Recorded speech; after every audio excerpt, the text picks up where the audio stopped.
Саламатсызбы, урматтуу замандаш. Анда эмесе сабагыбызды андан ары улантабыз. Бул сабакта биз силер менен UL маркерлөө тизмеси жана анын атрибуттарын өтөбүз. Ал эми кийинки сабакта OL номерлөө тизмеси жана анын атрибуттары боюнча таанышабыз. Азырынча биринчи UL маркерлөө тизмеси жана анын атрибуттары боюнча таанышалы. Демек, мынакей бул PowerPoint эле карап көрсөңүз, бул жерде маркерлөө боюнча бар. Мынакей маркерлөө, мына мисалы ушул эле тизмени маркерлеп атабыз. Ал эми ошондой эле муну номерлеп атабыз экинчисинде ар кандай жол менен. Мына ушулар HTML тилинде кандайча жүргүзүлөт? Биз азыр ошону карайлы.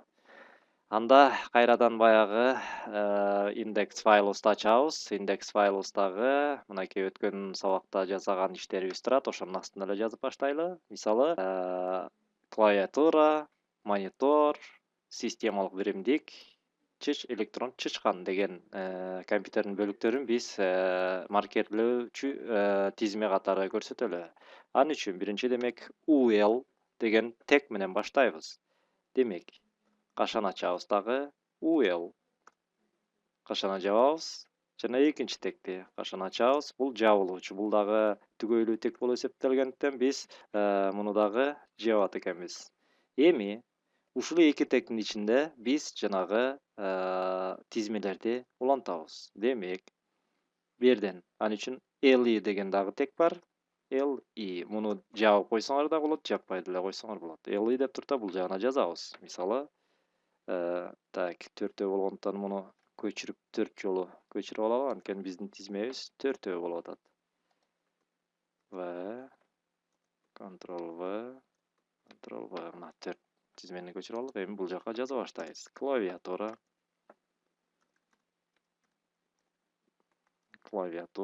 Экинчисине мисалы монитор деп коелу. Үчүнчүсүнө системалык биримдик деп коелу. Системалык биримдик.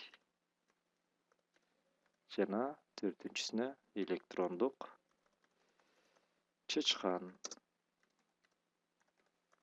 Мынакей жаздык. Эми карап көрөлү. Ушуну сактап туруп анан кийин жыйынтыгын көрөлү. Сактайбыз. Жыйынтыгын көрүш үчүн албетте биз жанагы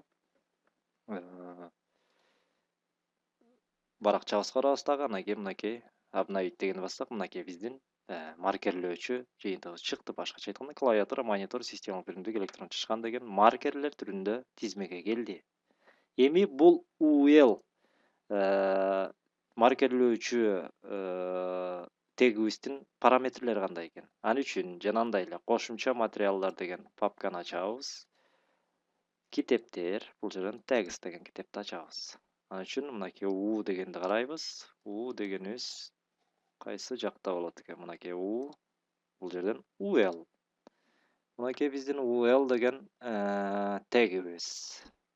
Допускается вложение, требуется закрывающий тег, сөз түрдө жабуучу теги дагы керек. Эми мында тип деген бар экен. Тип, башкача айтканда, мунун атрибуттарына тип деген кирет. Тип деген биз жанагы жерде мынакей жыйынтыгын көрсөңүздөр азыр. Жыйынтыгын көргөндө биздики бул жерде диск катары болуп атат, диск катары. Ал эми типте дагы эмнелерди койсок болот экен? Circle, бул шакекче катары койсок болот, жана square, квадратик, же болбосо квадраттар түрүндө. Мына ушуларды көрүп көрөлү. Тибине коюп көрөлү. Демек, по умолчанию деп коет орусча, же болбосо автоматтык түрдө бул диск түрүндө алат экен. Эми ал үчүн биз коюш үчүн бул жерде биз мынакей UL деген тегтин ичине жазабыз. Type. Аңчыга турушубуз керек. Так, type барабар. Жанагындай эле каша тырмакчанын ичине жазабыз биз. Азырынча circle дегенди коюп көрөлү. Circle. Мына circle койдук. Эми сохранить деп турта сактайбыз дагы. Жанагы жерден кайра обновить этип жаңыртып, мынакей көрүп атасыздарбы? Бул жерде демек шакекче түрүндө болуп калды. Жана диск түрүндө болчу, азыр шакекче түрүндө. Эми квадрат түрүндө коюп көрөлү. Ал үчүн бул жерде биз square деп жазышыбыз керек. Square. Square. сактайбыз. Эми кайрадан жыйынтыгын көрөлү. Обновить. Мынакей. Демек, square дегенде квадраттык түрүндө көрөлү. Мынакей көрдүңүздөрбү? Демек, ушундай жол менен биз ушу сыяктуу тизме болот турган сөздөрдү ушундай кылып тизмелеп алсак болот экен. Демек, кандай кылып UL деп баштайбыз. Анын ичине типин жазсак болот. Мына бул жактан типин көрсөңөр болот. Типтерди жазсак болот. Мынакей. Демек, бул сабакта биз сиздер менен UL маркерлөө тегин көрдүк. Демек, UL дагы түгөйлүү тек болгондон UL башталат дагы, анан UL жабылуучу тек менен кайра жабабыз. Жана бул жерде LI менен ачабыз дагы. LI-ны дагы жабып койсоңуздар болот. Анткени кээ бир учурда ошол LI маркерлөө тегин дагы жабуу туура келип калат, жабууга туура келип калат. Ошондон мындай кылып туруп да жабып коюшуңуздар керек. Жана ар бирине муну көчүрүп чыгып койсок болот.